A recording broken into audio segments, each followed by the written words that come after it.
Olá, meu nome é Rosana e hoje eu vim apresentar o meu trabalho, um trabalho que foi trabalho de mestrado e vim falar para vocês a respeito desse trabalho. Reabilitação neuroclusal em pacientes com paralisia facial periférica, um ensaio clínico randomizado controlado. Sou graduada na Faculdade de Odontologia Júlio de Mesquita Filho, a Unesp, em 1988, especialista em ortopedia funcional. Fiz o curso na CDC e a prova no CRO. Mestre em Ciências do Programa de Pós-Graduação em Otorrino, que eu fiz em 2010, e atualmente eu sou doutoranda do mesmo programa, na Unifesp.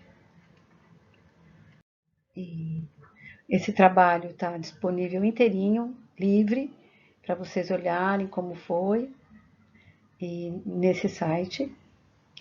Ele foi registrado no Clinical Trials sobre esse número, para eu poder passar para vocês. Teve aprovação no Comitê de Ética em Pesquisa do Hospital São Paulo, com esse número, que foi um trabalho em seres humanos. E o Dr. José Lázaro foi o meu co-orientador, o Dr. Tessa foi o orientador da tese, eu fiz a tese e o Francisco Macedo foi a minha banca de dentista, né? Dr. Francisco José de Moraes Macedo. Eu queria dizer que eu fiz esse trabalho e só consegui o doutorado porque aceitaram a publicação dele numa revista, porque para a gente conseguir o doutorado, a nossa tese de mestrado tem que ter sido aceita em uma revista. E eu consegui fazer o ano passado, que foi um ano tão difícil, né? Para mim foi o ano que eu consegui publicar meu trabalho de mestrado. E acabei entrando no doutorado. Então, essa está aqui na revista da CDC. Quem quiser pode mandar no meu e-mail o pedido, que eu mando o trabalho inteiro, tá bem? E queria dizer que eu fiz que o nosso trabalho foi o ajuste oclusal, que o Dr. José Lázaro desenvolveu, que o Dr. José de Macedo dá aulas constantemente e tem um instituto em Itu, e eu validei nesses pacientes essa técnica e justifico que uso no meu consultório, uso nos meus pacientes e tenho obtido muito sucesso. Foi um prêmio que a gente ganhou, aquele slide anterior. A minha experiência com paralisia facial veio num trabalho que eu realizei com o Dr. José Lázaro na CDC. Nos últimos dias de curso, ele me apresentou essa mocinha aqui, que teve uma paralisia facial traumática, com 25 dias de nascimento. Injetou uma substância esclerosante de um lado, isso que vocês estão vendo é o tumor crescendo junto com ela, mas ele está esclerosado, ele está parado aí. E ela tinha uma paralisia facial desse lado, do lado direito. O tumor crescendo desse lado, mas a gente dá para ver que o lado, toda uma musculatura diferente do lado direito e do lado esquerdo. Não tem a rima bucal, essa rima, não tem os traços fisionômicos. E intraoralmente, nas fotos intraorais, a gente percebe uma total desarmonia nesse plano oclusal e nessa região. A doutora Adriana Tessitori encaminhou para a CDC e o doutor José Lázaro e eu nos aventuramos, e ele não se aventurou, eu me aventurei a começar um trabalho com ela, porque ele parece que sabia exatamente o que ia acontecer. Enfim, como Liege disse na outra aula, são gênios, né? Esse é o trajeto do nervo facial, no caso ela teve um tumor na glândula submandibular, então essa inervação do facial ela perdeu com 25 dias, então toda essa parte está diferente da outra parte. Então, o terço inferior da face dela, nesse caso de paralisia facial traumática, que teve o rompimento do nervo facial, ocorreu que o lado onde não ocorria a paralisia facial estava tracionando com muita força, e aqui estava uma hipotonia muscular. Então, o que aconteceu? No momento que ela chegou, nós fizemos um desgaste seletivo, um ajuste oclusal por desgaste nessa plataforma oclusal e, posteriormente, colocamos um aparelho ortopédico funcional. Essa é a diferença de 3 anos entre uma e outra. E ela veio a melhorar, mas hoje a gente não tem contato mais. Em 3 anos teve esse grau de melhora. Então, comecei a perceber que o lado sadio tinha muita força em cima do lado paralisado. Então, que nós poderíamos atuar. E para a gente ter uma ideia do que nós vamos falar, paralisia é a perda de movimento em algum território do corpo. Paralisia facial é a perda do movimento em algum território da face. Paralisia facial central é uma emergência médica. Então, é diferente da paralisia facial periférica que nós vamos ver. Então, a paralisia facial central, ela ocorre a perda da força do terço inferior da face e braços e pernas do lado oposto e pode ser decorrência de um AVC. A paralisia facial periférica, ela pode pegar os 3/3 da face ou outros terços, dependendo de onde foi a abrangência da lesão do nervo. Pode ser viral, pode ser de origem viral, pode ser de origem congênita, pode ser traumática de uma cirurgia, pode ser traumática na hora do bebezinho sair na hora do parto, usarem o fórceps e pressionar o nervo facial, que se encontra bem perto da parte posterior da cabeça. Então, várias causas podem acontecer para paralisar um terço da face. Existem síndromes que podem ter a paralisia facial dos dois lados, que é a síndrome de Moebius, por exemplo, que é de origem medicamentosa. Mas a que nós vamos falar aqui, a maioria dos pacientes que a gente vai ver não tem Moebius, é a paralisia facial periférica unilateral.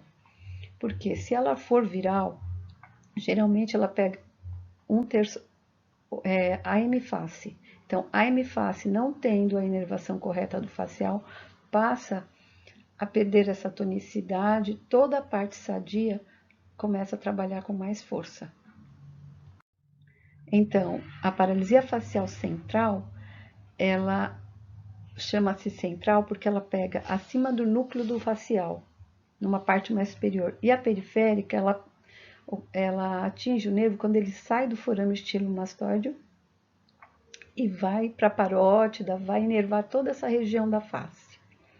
Então, por isso que ela pega na periferia do nervo. O nervo facial é um dos que mais sofre, tem paralisia. Por quê? Porque é o que mais sofre, porque o percurso do facial dentro de um canal ósseo chega a ser de 35 milímetros. É um percurso grande. Então, no caso de doenças virais, ele pode inflamar. Uma herpes zoster acontecendo no nervo facial, o vírus se aloja nesse nervo, a inflamação dele pode comprimir terminais nervosos e a parte que atinge a inervação desses terços da face começam a sofrer. Geralmente tem até 2 anos para esse facial se recompor. No caso, em 6 meses ele já consegue uma melhora muito grande, mas imediatamente após o acontecimento de uma paralisia facial periférica, a central é uma urgência médica, porque a gente tem que saber o que aconteceu de fato. Se foi um AVC, se de repente tem um tumor acima do nervo facial, acima do núcleo do facial, são outras histórias. Mas o que nós vamos falar agora é de paralisia facial periférica.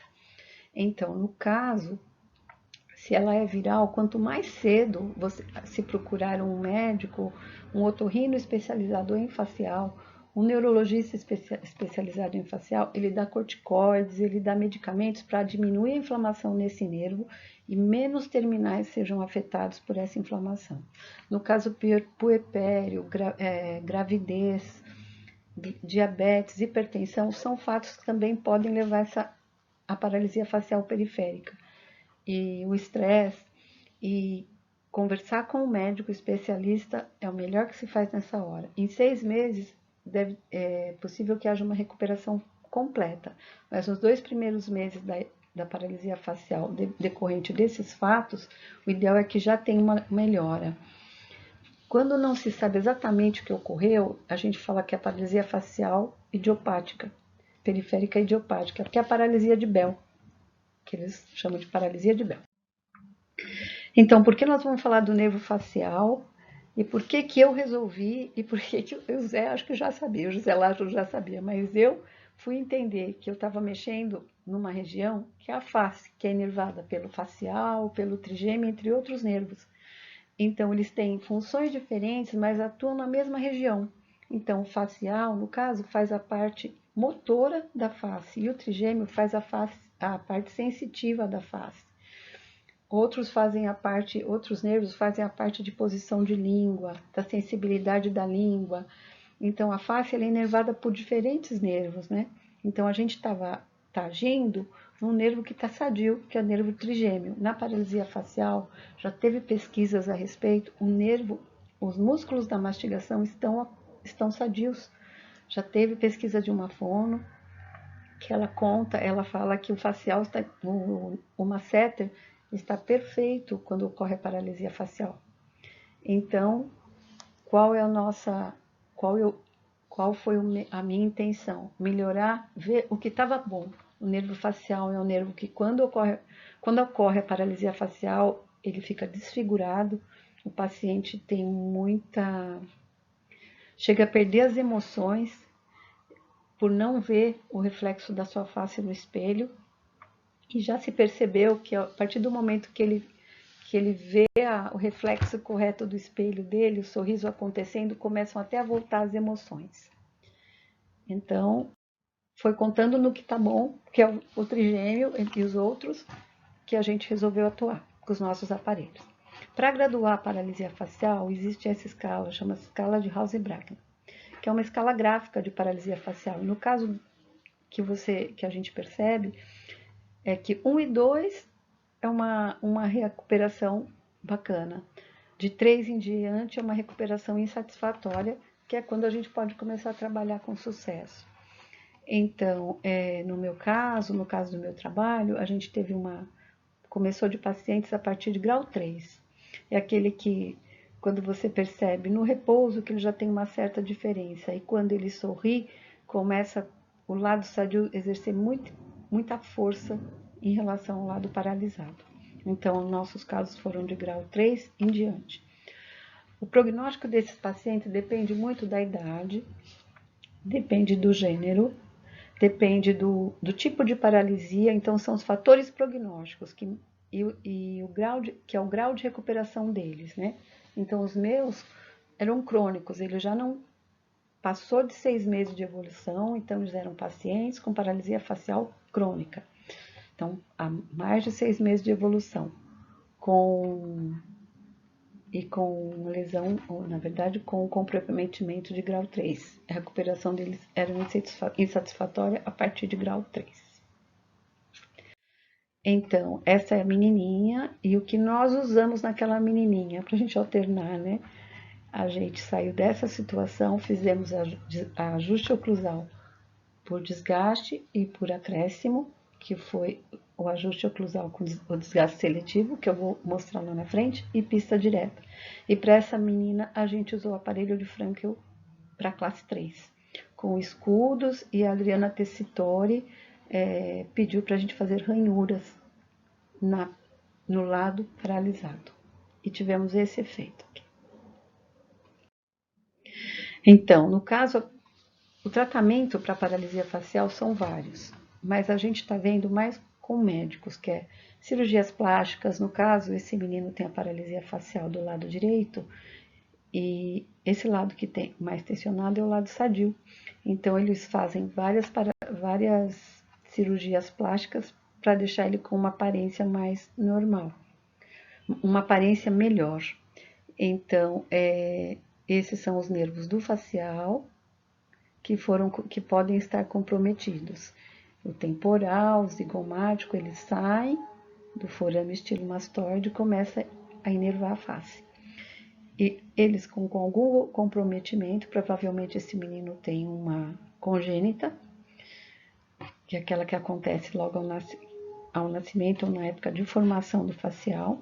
Então, ele fez cirurgia plástica, toxina botulínica, que se coloca toxina botulínica do lado sadio para não haver essa atração. Então, no caso, se colocou toxina botulínica aqui, nessa região e aqui. E esse menino foi a cirurgia que ele foi feita. que mexeu nessa musculatura, só para a gente observar o que acontece. Eles fazem uma tração, pegam músculos e como se fosse uma cirurgia para prender no processo coronoide, no zigomático, no osso zigomático. Essa é uma paciente da minha tese, que ela fez anastomose do hipoglosso com o facial, e são os contatos que ela tinha, que quase não aparecia. Os contatos dentários ela quase não aparecia. E aqui é o sorriso que ela fazia. No caso, o paciente que faz anastomose do hipoglosso facial, para dar esse sorriso mais simétrico, ele coloca a língua em posição do lado da paralisia e consegue fazer simetria. Então, ele pinça, ele corta o hipoglosso e faz uma parte do hipoglosso e faz anastomose com o facial. Ele disseca, faz uma anastomose com o facial. Aqui, ela fez uma transposição do tendão do temporal, que foi uma paciente que uma colega nossa está atendendo, que essa era a face que ela se apresentava. E depois da cirurgia, ela não sabia que ter essa. Ele pega o tendão do temporal, passa pelo zigomático para fazer esse sorriso. E teve toda essa alteração. Aqui já tinha uns 3 anos após, ela saiu do meu grupo de trabalho, grupo de tratamento, e fez a transposição do facial. Esse aqui são outras cirurgias que nós vemos, que ele, no sorriso, ele tem todo o comprometimento no sorriso, e ele corta o músculo do lado sadio, para ele sorrir só assim. Esse é o sorriso dele. Tá? Então, no meu trabalho, eu me baseei nas leis planas de desenvolvimento maxilomandibulares e a síndrome da rotação frontal morfológica. Porque esses pacientes têm este tratamento que nós estamos vendo. O lado sadio faz muita força. Então, o que eu olhei? As leis planas, que eram as leis de desenvolvimento maxilomandibulares, e a síndrome da rotação frontal morfológica. As leis planas, se ele continuar mastigando só de um lado, que é o lado sadio, pode haver aquela síndrome da rotação que a gente vê nos casos da mordida cruzada, que eu vou apresentar mais para frente. E no caso aqui, se ele priorizar, toda uma parte de musculatura vai se desenvolver diferente do normal.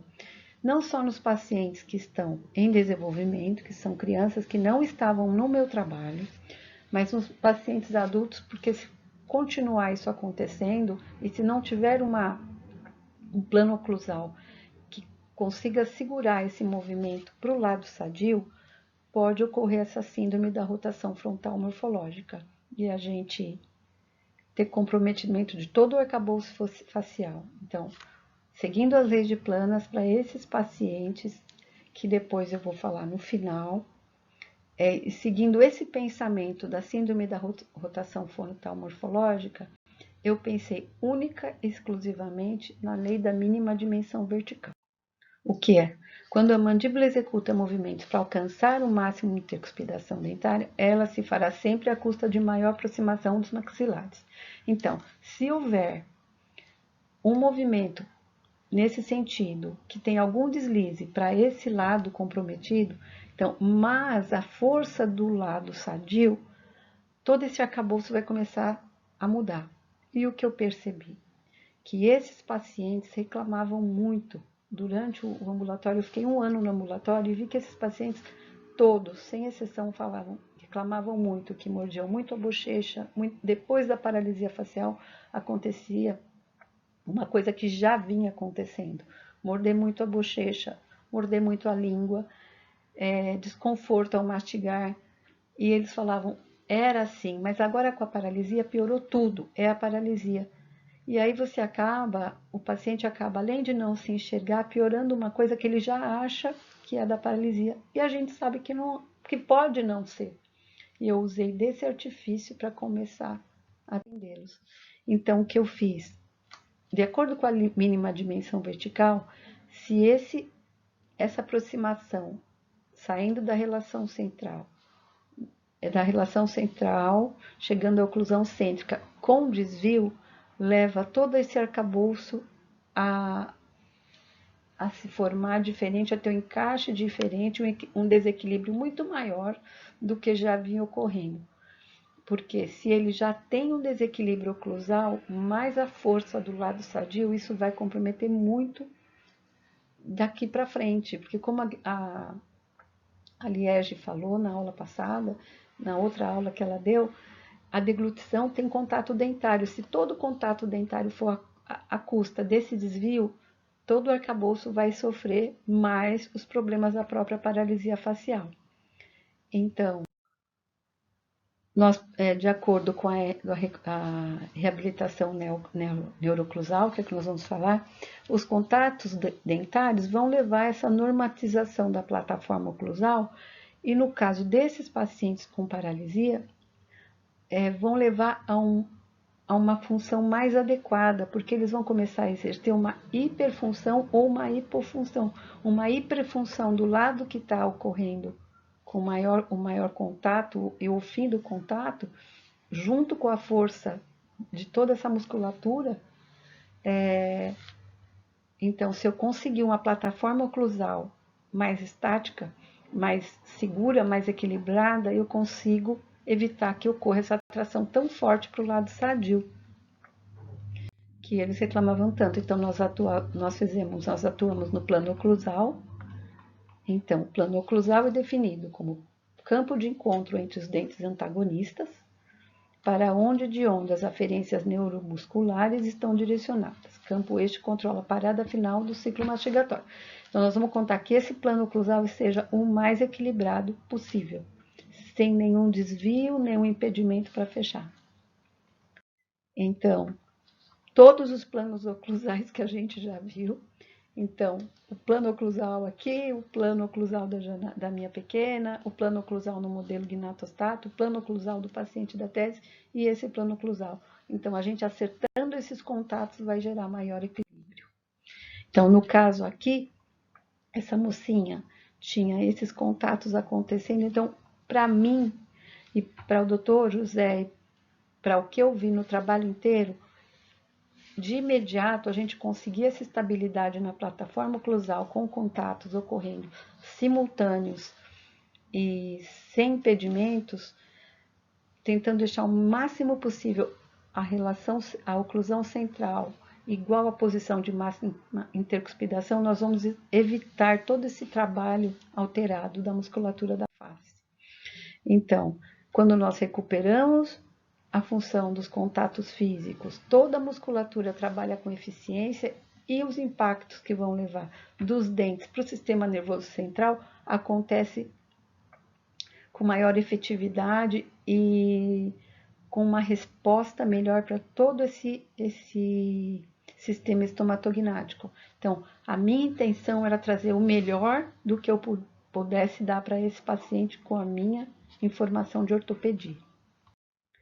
Então, a musculatura inervada pelo facial está toda envolvida e a inervada pelo trigêmeo está sadia. Então, ela está sadia, mas sem os estímulos adequados.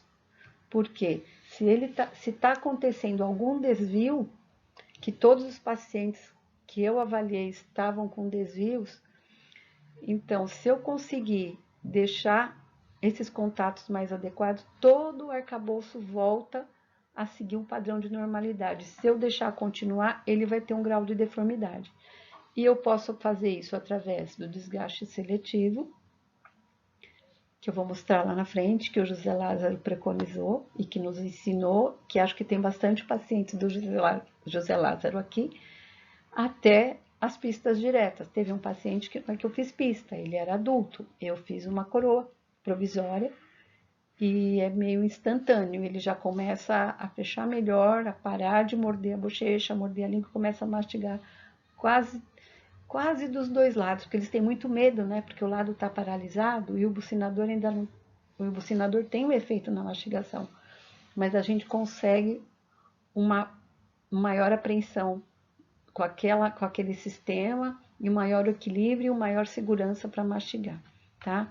Então, a proposta desse trabalho foi utilizar o desgaste seletivo, o trabalho na reabilitação neurooclusal nesses pacientes por desgaste ou por acréscimo e verificar como ele se sentiu com isso.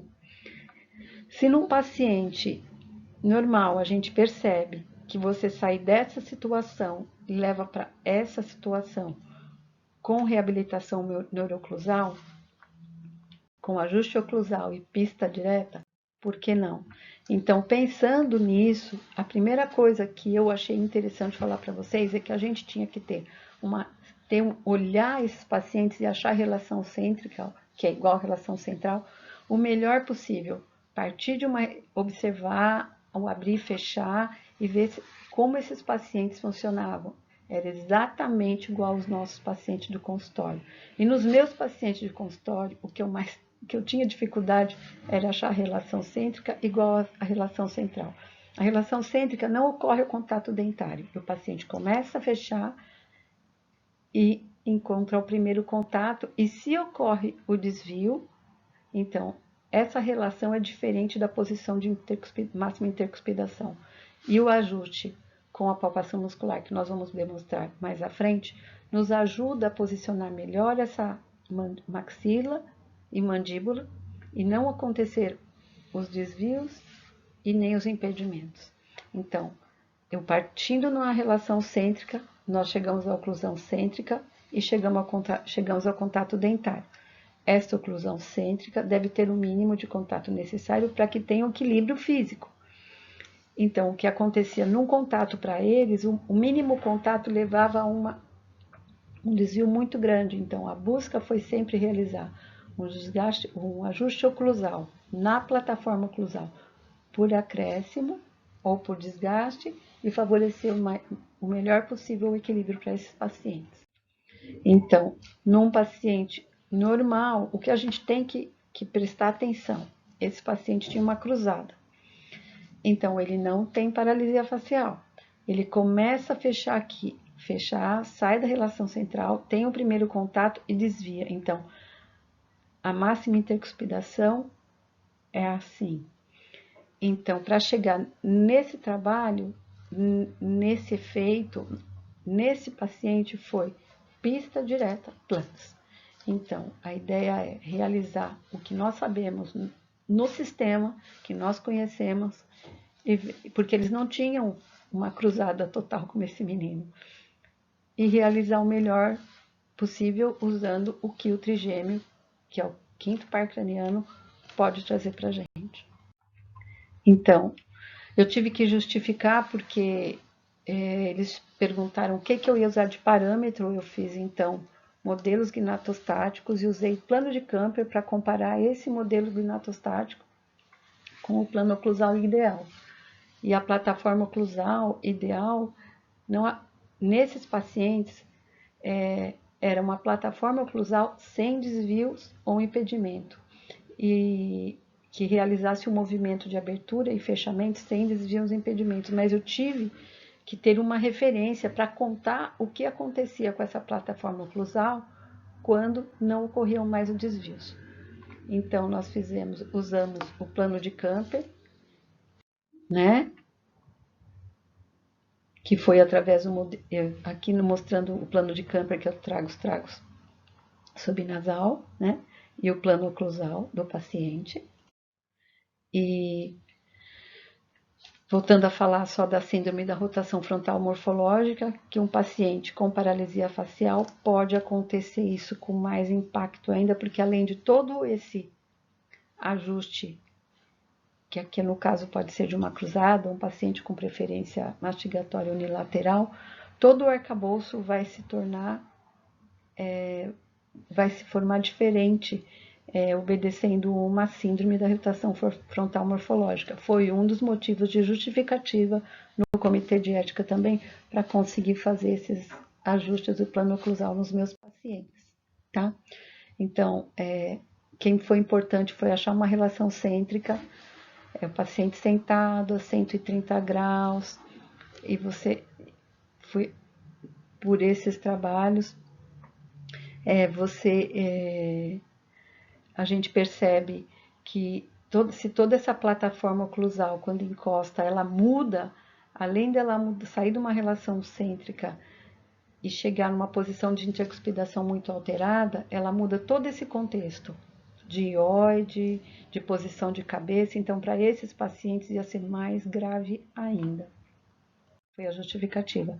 Então, saindo da relação cêntrica, a gente, que é uma posição relativa entre maxila e mandíbula, acontece um espaço funcional livre, que é a posição postural, que a gente tem que achar para todos os pacientes, não só para esse, para começar um ajuste oclusal, né? Então, a relação cêntrica, quando começa a fechar, ela vai para uma oclusão cêntrica, que é ideal que seja igual à posição de máxima intercuspidação. Então, se a oclusão central, que é a oclusão cêntrica, for igual à posição de máxima intercuspidação, é excelente. Se ela está diferente, ela é aonde... Por quê? Porque a posição de intercuspidação é onde começa os movimentos. Então, na oclusão funcional, mesmo que não seja igual à oclusão cêntrica, é daqui que vai partir os movimentos mandibulares. Então, quanto melhor, mais perto a oclusão cêntrica esteja igual à posição de máxima intercuspidação, melhor os movimentos mandibulares. E é isso que a gente vai conseguir. Então, a gente vai justificar todo o trabalho tentando deixar o mais estável possível a oclusão cêntrica igual à posição de máxima intercuspidação. Tá? Então, é só para a gente ter uma ideia, tudo isso foi a justificativa do trabalho. O paciente ele estava em relação cêntrica, começou a fechar, ficou em oclusão cêntrica e acabou na intercuspidação. Diferente dessa, essa paciente tinha muitas dores articulares, foi uma paciente do consultório.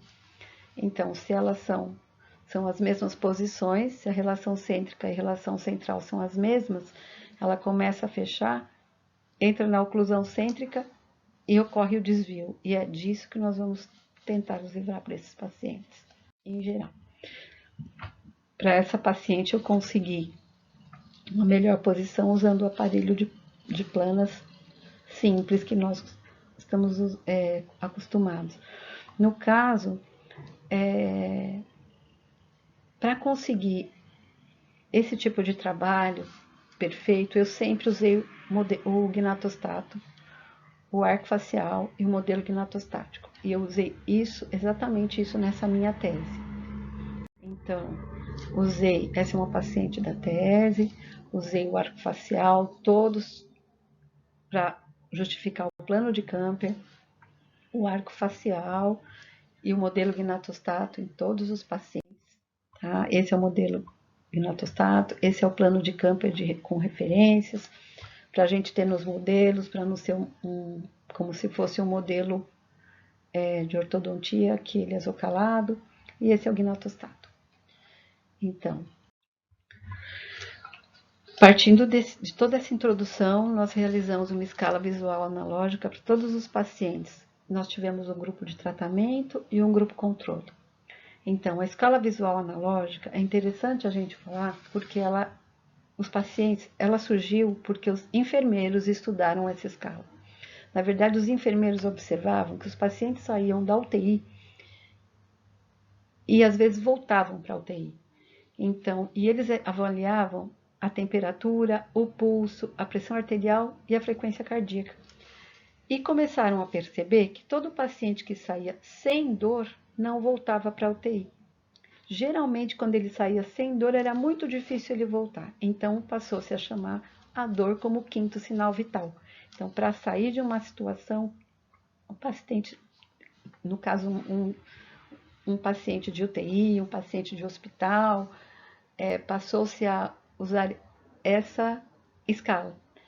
Temperatura corporal, o pulso, pressão arterial, frequência respiratória e dor. Então, quando o paciente sai sem dor, é muito difícil ele voltar.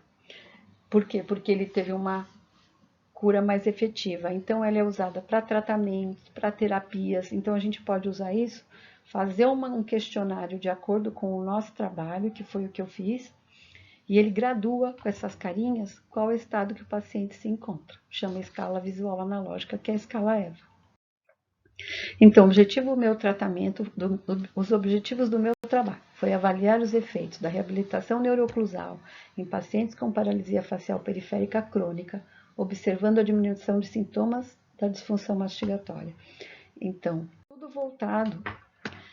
E isso aqui é importante porque durante todo o processo de elaboração do método, houve uma preocupação de fazer um tratamento eficiente. O que é um tratamento eficiente? É um tratamento em que precisa-se da técnica, do conceito e de equipamentos possíveis. Então, observando as condições possíveis de realização para ele ser um tratamento mais abrangente. Então nós selecionamos a amostra o máximo possível. Nós oferecemos condições de tratamento que poderiam ser aplicadas sem dificuldades técnicas, com equipamentos sofisticados, que pudesse ser usado pelo clínico geral, e também se observou a possibilidade de adesão, porque se é uma coisa que tem agulhas, às vezes é difícil a adesão, então, para a gente conseguir generalizar e aplicar o método. Então, o profissional, para reproduzir esse experimento, deve ter um conhecimento de oclusão e de reabilitação neurooclusal.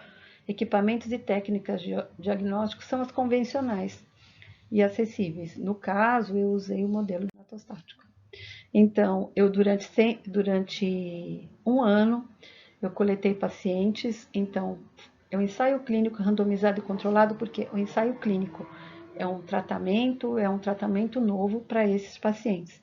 Randomizado, ele foi escolhido aleatoriamente quem ia ser tratado e eles tinham as mesmas características e controlado. Então, a amostra foi toda controlada para ter o mesmo fator prognóstico, o mesmo problema, a mesma doença e uma ideia do que poderia ter acontecido se fosse outro trabalho, como eles eram tratados anteriormente, e para entrar com um tratamento novo. Então, a população amostrada foi de 100 pacientes, então eram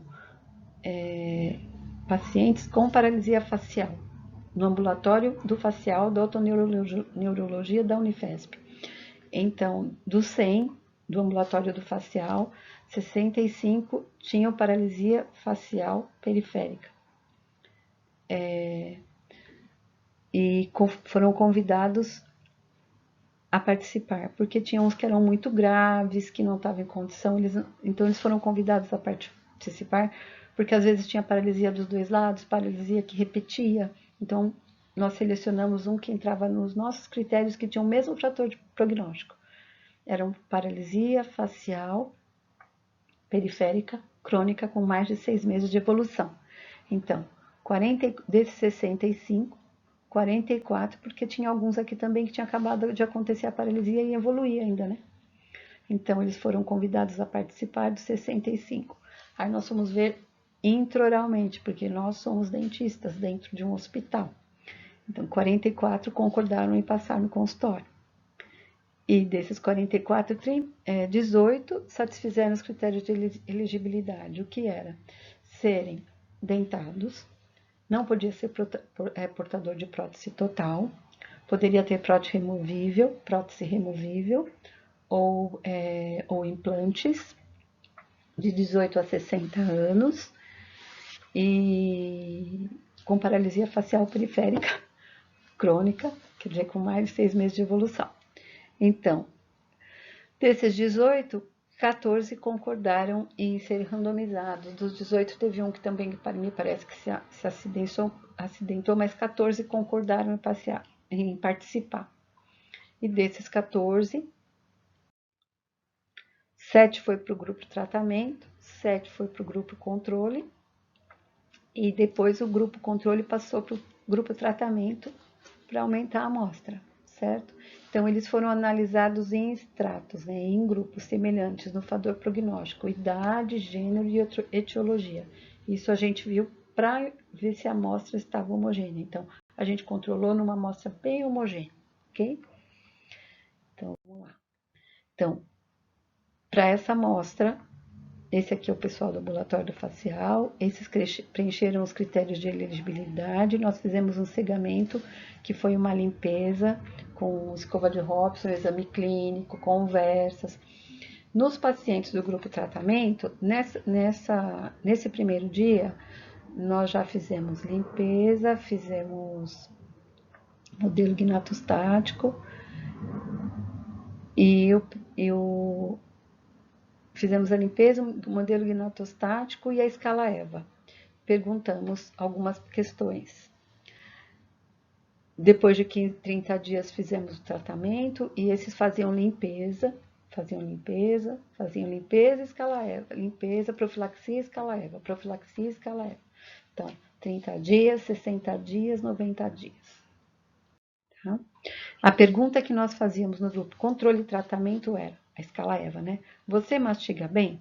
Como você classifica a sua mastigação neste momento? E deixava ele falar. Eu anotava também. Se não houver problema ao mastigar, a escala é 0. Se tiver algum desconforto ao mastigar, seu nível é 5. Se o desconforto for intenso, seu nível é 10. E aí, o que nós fizemos? Como eu falei, o cegamento no primeiro dia, limpeza, profilaxia, técnica de escovação, história clínica e responder a escala EVA. Então, e pedido de documentação, verdade. E o cegamento foi limpeza, profilaxia, técnica de escovação, história clínica, pedido de documentação, responder a escala EVA. Ou 30 dias após, controle, que era o tempo de trazer a documentação, que foram os modelos que eu usei, que foram feitos no mesmo centro, controle de placa e responder a escala EVA. E esse era controle de placa, responder a escala EVA, o primeiro molde de arco e o primeiro ajuste oclusal. E nesse foi controle de placa, e nesse foi controle de placa, responder a escala EVA. Nos 3. Daqui, quando terminava, eles passavam para cá. Então, nos 30 dias, após 30 dias da primeira conversa, porque aqui foi o cegamento, eles fizeram o molde de arco, o primeiro ajuste oclusal. 60 dias, o segundo ajuste, se necessário. E após 90 dias, eles preencheram a escala EVA. Em todas as vezes, eles preencheram a escala EVA. O ajuste oclusal e fizemos a moldagem e o molde de arco.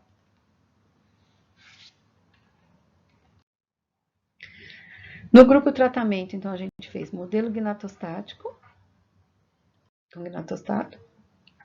Então, aqui a descrição do modelo gnatostático e o plano oclusal para nós observarmos e tudo que ele traz para a gente de informações. Então, como fazer? Ele tem que dar em oclusão funcional, posição de máxima intercuspidação. Então, aqui ele está em posição de máxima intercuspidação, ok? Então, segundo os critérios, foi realizado o ajuste oclusal por desgaste nas superfícies que estavam causando desequilíbrio e alterando o padrão funcional dos músculos, né? E onde não foi possível, colocamos resina fotoativada. Esse ajuste é feito para que ocorra o equilíbrio dos movimentos mandibulares, mas nós fizemos só em abertura e fechamento, nós não fizemos em lateralidade. E durante 6 meses nós fomos observando, mas o tratamento foi primeira consulta, 30 dias após, 60 dias após, 90 dias após. Tá? Então, nós fizemos modelos gnatostáticos nos pacientes do grupo tratado, antes do primeiro ajuste e depois do último ajuste.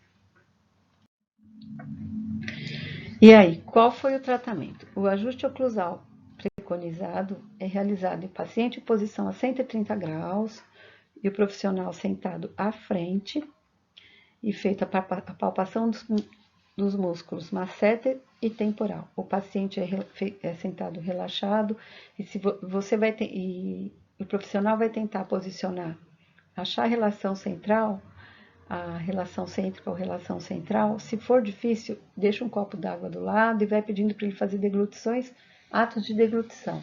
Segundo Sanches, você consegue ter uma relação central, mas de forma segura. Então, a relação central, a relação cêntrica, você consegue repetir. É o paciente relaxado, dando aquele espaço funcional livre, e daí, dessa posição, ele começa a fechar. Quando ele começa a fechar, você procede a colocação do carbono Bausch, que é aquele que eu vou mostrar aqui na frente, e observo as marcas de carbono e a tração e o trabalho da musculatura na abertura e no fechamento. Então, quando ocorre o desvio mandibular para anterior ou para posterior, que nós vamos olhar nessas facetas, o desvio para distal, que pode ser nas cúspides voltadas para a mesial dos dentes inferiores e voltadas para distal nos superiores.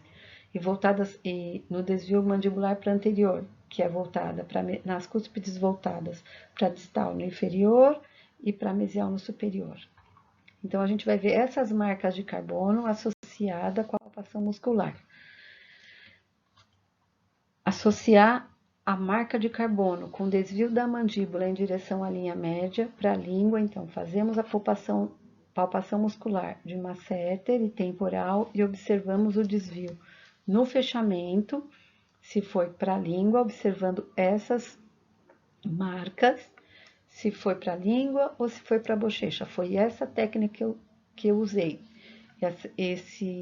Todo esse trabalho está no livro da doutora Vilma, que o doutor Francisco José de Moraes Macedo publicou, e foi exatamente a mesma técnica que eu usei. Tá? Então, se ocorre o desvio da mandíbula em direção contrária à linha média, faz a palpação muscular de temporal e masséter, observa a marca de carbono.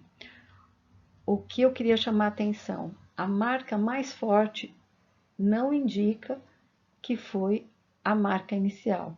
O que vai indicar onde ocorreu o primeiro contato é onde você sentiu o primeiro, a musculatura, o contato da sua, na palpação muscular, o primeiro músculo que foi acionado. O profissional posicionando as palmas no masséter e no temporal, que são as grandes massas musculares, ele consegue sair de um confundimento, é um fator que tira o confundimento das marcas de carbono.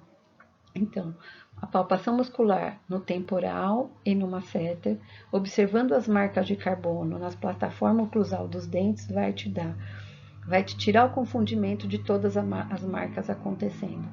E você vai comparar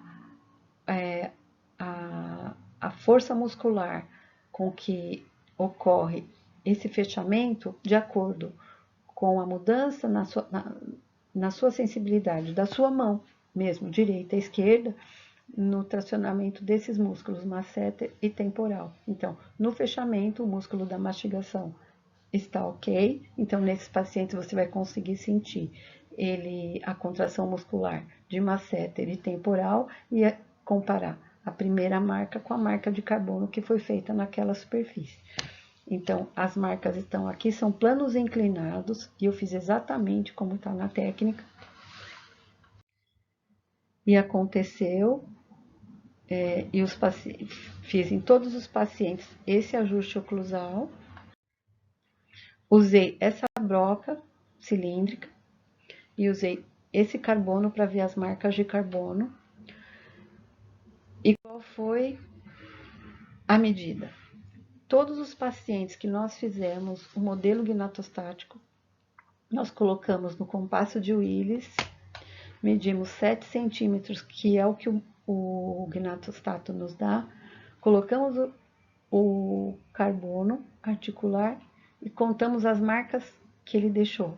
Na primeira vez que nós fizemos esse é o modelo gnatostático do grupo tratamento antes do ajuste e aqui depois do ajuste. Então, os resultados. A amostra era homogênea, porque a idade dos pacientes, a idade, o gênero e a etiologia foram homogêneos. Então, a amostra foi controlada e foi homogênea, então todos tinham um problema parecido com um fator prognóstico parecido, porque os crônicos, eles já têm um fator prognóstico muito ruim. Então, é só de agravamento. E o que se apresentava para ele eram as cirurgias que eu mostrei para vocês. E isso não ia indicar que eles iam continuar sem morder a bochecha, sem morder a língua, sem todo aquele desconforto nessa parte articular. Então, nós fizemos esse tratamento, que é o ajuste oclusal por desgaste ou por acréscimo, numa amostra homogênea quanto ao fator probrimonal. Nós utilizamos também a escala EVA com as perguntas, e aqui nós percebemos nos resultados que o grupo tratamento e o grupo controle tiveram a mesma graduação da escala EVA, bem parecida no início. O grupo tratamento foi para uma graduação bem menor de dor, e o grupo controle continuou quase na mesma graduação de dor, indicando que o tratamento para esse grupo, que o tratamento para essa amostra desse ensaio clínico foi efetivo, foi real, e eles, segundo a própria escala deles mesmo, eles melhoraram.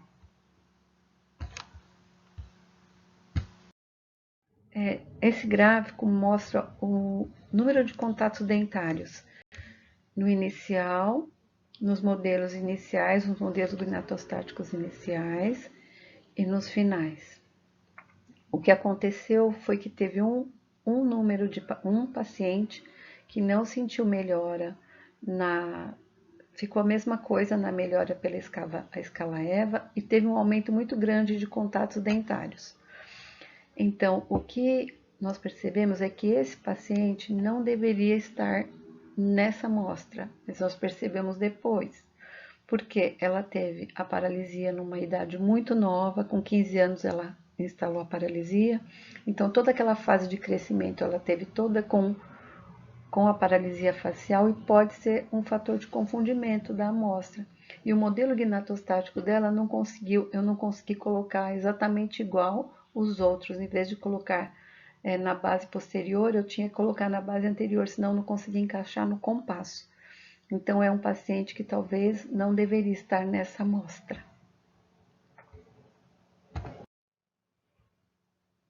Esse aqui é o gráfico de correlação e o gráfico entre os pacientes que foram tratados. Então, o número de aumento de contatos dentários com a escala EVA. Quando nós deixamos o outlier, eles não teve um encontro, que é um gráfico de dispersão. Quando nós tiramos o outlier, a linha se cruzou. Isso quer dizer que eles tiveram que as linhas se encontraram, então o tratamento foi efetivo e a escala EVA serviu para graduar esse tratamento.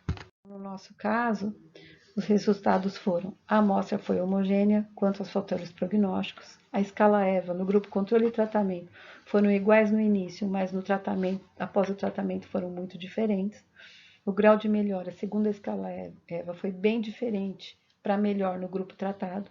O número de contatos dentários nos modelos ocluídos aumentou no grupo tratamento, e houve uma correlação entre o aumento do número de contatos dentários e o tratamento realizado. Então, o que eu queria deixar para vocês mostrar para vocês agora é o que se apresenta para esses pacientes, tá? Esse é o paciente Nicolas, um paciente meu que eu tenho autorização, que fez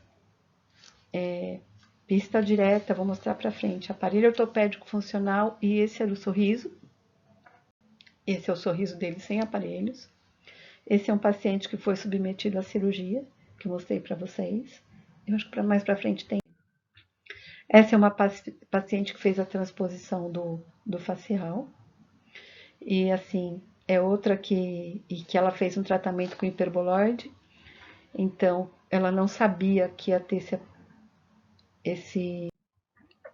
Eu tentei tirar, porque assim, no começo ela saiu da minha tese, ela não estava. Ela voltou para me procurar depois, porque ela falou que fez a cirurgia plástica, né? Plástica. Cirurgia plástica, teoricamente, sempre vai ficar mais bonito. E ela teve uma mudança muito grande na mastigação, porque ele tira uma parte do tendão do temporal para fazer essa rima. Então ela começou a rodar mais ainda, as arcadas ficaram muito diferentes a ponto de não entrar mais a prótese removível dela.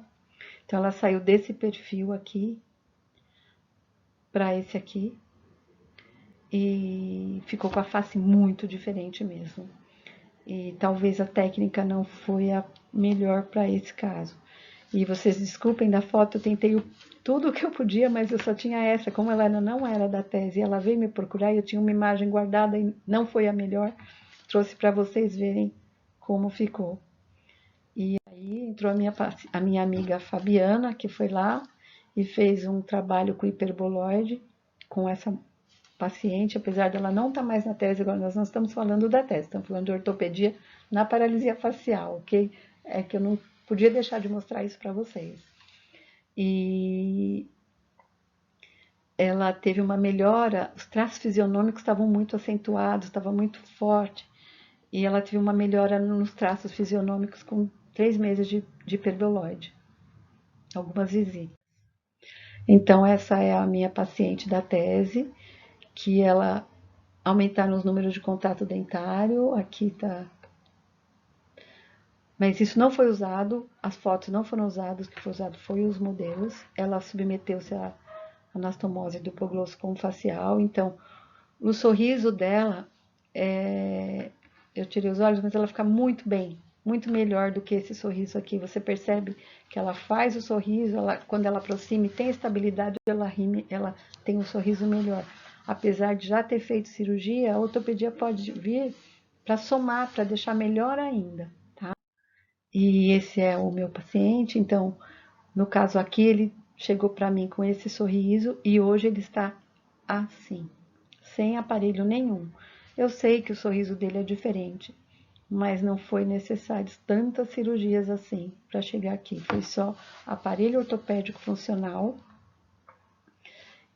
mudar essa configuração da plataforma oclusal para uma plataforma mais sadia. Aqui ele estava com o equiplan e um escudo aqui do lado, para favorecer esse lado, porque na verdade o facial aqui está comprometido, e aonde ele está sadio, ele puxa com toda a força. E se ocorre uma mudança na plataforma oclusal, todo o arcabouço ósseo sofre. Esse menino eu não tive acesso à região intraoral.